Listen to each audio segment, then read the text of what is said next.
that Jack Smith's appointment was unconstitutional. Yet the Special Inquisitor Jack Smith, who's been deemed unconstitutional by a judge, continues to file indictments. How on earth is this allowed?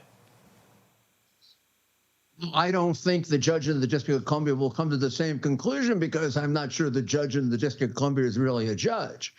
You think you can get a fair decision out of her? Pretty hard getting a fair decision out of the District of Columbia Circuit nowadays. But in any event, the indictment that he filed should have been just thrown out of court immediately. It quite obviously is a political act. I mean, how many times do you get to correct your indictment? I mean, this is not grammar school where you get makeup exams. He screwed up the indictment. The Supreme Court had to reverse it. He is the sole reason for every delay in the case, including bringing it 3 years after he had to.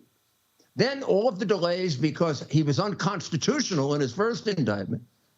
The judge has the discretion to dismiss the whole damn thing as a violation of due process and prosecutorial misconduct.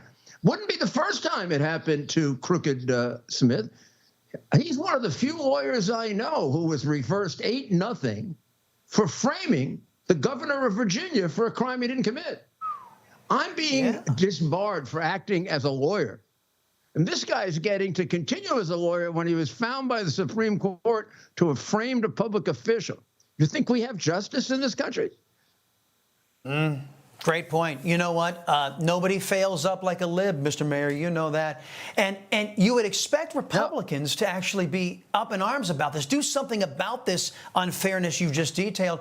But after completing very little of their own required work, namely, 12 appropriation bills, which they're required to do by law, the Republicans go on vacation. As someone who is a Republican yourself, what's your reaction to the performance of your political party in response to all of this lawfare? We have a lot of really good people, and then I think we have, unfortunately, too many weaklings and cowards. And then in some cases, like in Michigan, we have people who cooperate with the corrupt Democrats. Look at what the Secretary of State in Michigan is doing, trying to keep Robert Kennedy on the ballot when he doesn't have to be on the ballot, and then trying to get the other candidate off the ballot who might hurt the Biden chances. Previously, she took Trump off the ballot unilaterally, unconstitutionally, and illegally.